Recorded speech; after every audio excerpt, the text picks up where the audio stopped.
Olá, boa noite, tudo bem com vocês, galera? Começamos mais um Cultura Livre e hoje a gente vai falar com o Rogério Santana, ele que é formado em publicidade, mas que é ator, bailarino, coreógrafo, diretor e produtor cultural. Boa noite, Rogério. Boa noite, Elô. Joia? Tudo bem. Queria agradecer, primeiramente, ao espaço que você está dando pra gente e espero que a gente possa ter uma conversa bem gostosa hoje. Com certeza, vamos sim, vamos falar de arte. Falar de arte sempre é muito bom, né, Rogério? A gente quase não gosta, né? Só vivo disso, só. Só vive disso há 500 anos.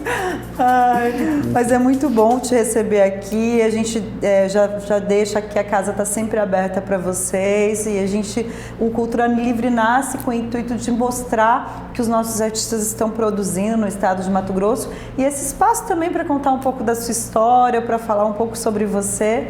E já indo nessa pegada, vamos contar um pouquinho, uma breve história de quem é o Rogério, como que você vai para a veia artística, como que você começa a se aproximar do teatro, da dança, que vem cedo, né? Que vem desde a adolescência. Sim. Na verdade surgiu aí na minha vida nos 15 anos de idade, né? Ainda no ensino médio.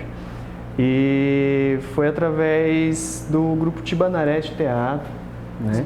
O grande Jefferson Jarce, um abraço pro amigo aí, parceiro. Um abraço. Eu chamo dele patrão, ele não gosta. Então dentro do Tibanaré a gente fez um teste, foi até na minha escola. E então eu passei nesse teste e comecei a trabalhar com eles, né? O grupo Tibanaré na época estava começando ainda.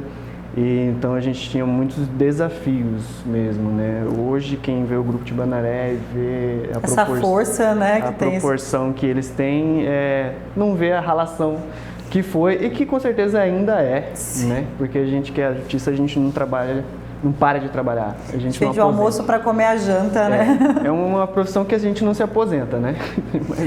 A Juliana Capilé estava falando esses dias, é uma profissão que a gente não para de trabalhar, a gente não tem férias, não tem 13º, não para de trabalhar, a gente trabalha segunda a segunda, né? Isso. Tá e com prazer. E com prazer, com certeza. Né? Então aí depois do grupo Tibanaré, eu passei basicamente uns 5 anos junto com o grupo Tibanaré. Daí foi quando eu saí do grupo e fui buscar outros horizontes, né? Uhum. Foi quando eu me encontrei com Paulo Medina, né? O diretor na época e proprietário da Voo Livre, companhia de dança. E aí eu comecei a ingressar no mundo da dança.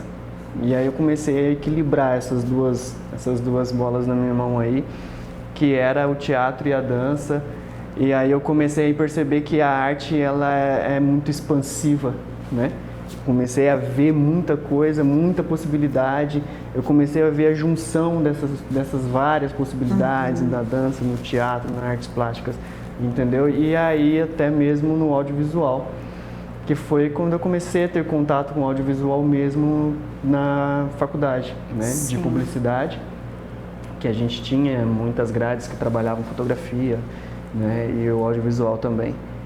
E aí começou-se essa paixão mesmo por arte, então eu sou assim um explorador da arte. E você, qual foi a primeira vez sua que você foi pro palco, nossa, se estreou no teatro, você lembra? No teatro lembro sim, foi horrível, foi a pior coisa que eu já fiz na minha vida, né? E a melhor coisa que eu já fiz na minha vida também, porque eu me lembro muito bem que eu estreiei um espetáculo mesmo assim, né? Foi um monólogo que o Jefferson me colocou nessa enrascada. Ele me fez fazer um monólogo lembro até hoje, Cavalinho Meu. Era uma peça infantil e de teatro de rua, né? Que é muito complicado, sabe? Teatro de rua eu acho que é um dos mais difíceis. Sim, é muito difícil. E aí ele me colocou dentro dessa história. Era um monólogo e eu lembro que na época tinha jurados, né? O Nico, né? Do Nicolau, ele estava como um dos jurados nessa época, acho que ele nem se lembra disso. Mas deve ter sido tão horrível que ele apagou da memória dele. Oh, meu Deus. E aí eu sei que eu fui para essa apresentação, a gente apresentou, era um festival antigamente que o Nicola, no Salesiano São Gonçalo, diretor antigamente do Salesiano São Gonçalo, e tinha um grupo Tespes lá, né? E ele sempre produzia esse festival de rua. Eu fui e apresentei. Gente, foi muito ruim. Muito ruim, muito ruim. E por que você não desistiu de fazer teatro depois disso, não? Pois é, eu acho que é porque eu sou teimoso, né? E ali eu senti assim que eu falei, cara, eu preciso... Eu acho que foi uma obrigação que bateu em mim, assim, de falar assim, não, eu preciso desfazer isso aqui, né? Eu preciso desfazer essa impressão, essa má impressão. Essa porcaria que virou isso aqui. E os jurados olhavam pra minha cara com uma cara assim de tipo... Né? E aí eu pensei, poxa, deve estar muito ruim, né? Mas eu vou terminar, e terminei, né? Meu diretor falou, ó, foi ruim. Sim. E como que foi sua capacitação de teatro? Porque a gente sabe que a gente está dentro do estado, por exemplo, você foi para publicidade e propaganda porque a gente não tinha uma faculdade de artes cênicas, né? Você sempre teve vontade de fazer artes cênicas e não tinha uma possibilidade, e aí foi indo para outras possibilidades de capacitação. Como é que foi essa sua jornada dentro do teatro? Então, foi uma formação livre, né? Como era grande parte, né, da minha época no teatro aqui. Era formação livre, a gente metia cara, estudava, fazia oficinas e cursos e o que ia aparecendo, a gente enfiava a cara, né? E daí a vontade, sim, de fazer artes cênicas, mas aí, como não tinha, mais pra frente surgiu também a vontade de fazer cinema, né? Faculdade de cinema, mas também que não tinha. Aí eu fui pesquisando e dentro da publicidade eu encontrei algumas semelhanças, algumas grades que eu pensava assim, pô, eu posso usar isso, né? Sim. A meu favor dentro da arte em si. E então assim, a formação foi sempre livre mesmo, foi sempre correndo atrás de os de cursos conteúdo, do SESC, né, que na verdade muitos cursos do SESC Arsenal. SESC era o que mais capacitou nossos artistas aqui, né? Fiz cursos até pelo Sebrae também, né? Para tentar profissionalizar cada vez mais dentro da arte. E a dança... Você teve um grande mestre, né, na dança, então... Sim. Na dança eu agradeço muito por ter conhecido o Paulo Medina, porque eu costumo dizer que aqui na dança ele formava artistas, né? Não formava só bailarinos. Sim. Né? Ele nos tornava independentes, assim, no sentido criativo da dança. Produzir mesmo, né, seu espetáculo. E sua história com a dança? Você já teve muitas produções de dança? Como que foi essa sua história na dança? Na dança, como eu fui para Voo Livre, o que aconteceu, né? Eu trabalhava com o Paulo Medina e a gente produzia os espetáculos, né? Então eu trabalhei no espetáculo Carmen que ele produziu, trabalhei no Sinfonia Pantaneira, um espetáculo fantástico também, sabe? O Paulo Medina, ele gostava de muita gente no palco, né? Sim. Acho que essa era uma das discussões que a gente tinha de vez em quando, que eu falava, menos pessoa, vai ser mais fácil da gente trabalhar. Muita gente é difícil, E né? ele não, ele gostava de ter um mundo de pessoas em cena. E então assim, eu comecei. Quando o Paulo Medina faleceu, né, que a gente perdeu ele de uma forma bem trágica, infelizmente, a Voo Livre acabou se desfazendo, né? Com um tempo, ela até durou mais alguns meses com o filho dele, adotivo, né? O Claudiano Christ, que agora está no interior, trabalhando com dança ainda, né?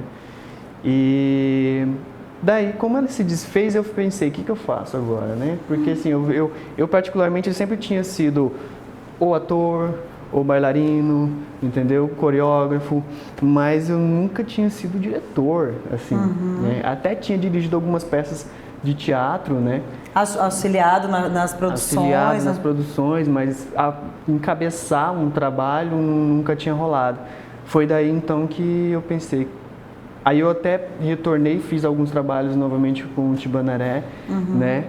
O Tibanaré, para quem não conhece, também tem muito trabalho corporal. Então a dança dentro do Tibanaré, ela é algo que faz parte, muito presente, né? É muito presente. E tem muito, né? Trabalho físico é muito forte no Tibanaré. E aí eu voltei, fiz alguns trabalhos com eles. Mas aí depois eu pensei, não era mais assim a minha vibe, eu realmente senti que eu precisava buscar um caminho, né? Foi daí então que eu comecei a pensar e estruturei o grupo Variações de Artes. Hoje eu dirijo o grupo Variações de Artes e a gente É um grupo de teatro? É um grupo de teatro, de dança. Eu propus, grupo artístico, né? Eu propus não defini-lo, né? Assim, a gente às vezes define o espetáculo que a gente está montando, o trabalho que a gente monta. Ele é formado hoje mais por bailarinos do que por atores, né? E quem compõe o Variações hoje? Quem está lá com você? Hoje quem está no Variações somos eu, né? Na direção. O Jefferson Pires, né? Que é um bailarino de danças urbanas. Né? A Nanda Hanan, que é uma bailarina de dança do ventre. Olha! Né? E aí nós temos também o Luiz Carlos Bezerra, que ele é bailarino clássico. E aí você pensa, que mistura salada, que é né? essa? Que salada. Mas a proposta era justamente essa, sabe? É essa salada mesmo. E vocês, enquanto artistas dentro do Variação, o que vocês pensam? O nome já diz, né? Variação, Variações. O que vocês pensam em mostrar para o público, em trabalhar? Pensando na nossa regionalidade, no cuiabano, hoje em dia eu acho que os artistas mais que nunca pensam muito do site específico, de onde você mora e como isso se transforma em arte, né? Sim. Como que você vê o grupo dentro do estado de Mato Grosso e essa produção que vocês pretendem ou já tomaram dentro do coletivo? Então, dentro do nosso estado, né, o nosso primeiro espetáculo, que é o espetáculo Sentir, né, ele é um espetáculo que ele trabalha hoje. Na verdade, a gente tem a parceria do Oswaldo Montenegro. Então a gente tem, ele cedeu, né, as músicas dele para que a gente pudesse produzir o espetáculo. E aí quando eu tive um encontro com o Oswaldo Montenegro, ele até falou assim para mim, eu tenho algumas trilhas de balé, né, que eu produzo e tal. Aí eu falei para ele assim, não, cara, eu quero as suas músicas que você toca num show, que as pessoas ouvem numa rádio, entendeu? Porque eu queria ver essa música representada no palco através dos bailarinos, né? Que é aquela música que é do cotidiano, que faz parte do cotidiano. De uma pessoa que é fã do Oswaldo Montenegro, vai pegar e vai ouvir a música e vai lembrar de um espetáculo que ele assistiu, onde tinha um grupo de bailarinos dançando aquilo, né? Então a gente pegou algumas músicas, fez essa seleção, a gente criou um roteiro, né? No início desse trabalho, a gente teve até o apoio do Jânio Ribeiro, que é um coreógrafo, que já foi bailarino também, da época do Paulo Medina, ela foi parceiro do Paulo Medina também em alguns trabalhos. E a gente teve o apoio dele também num conceito coreográfico, num conceito também musical. Ele é musicista também, né? E aí a gente começou então a trilhar esse caminho da produção desse espetáculo. Tenho a vontade, né, muita vontade de fazer um trabalho dessa forma também com músicas regionais de artistas regionais, né?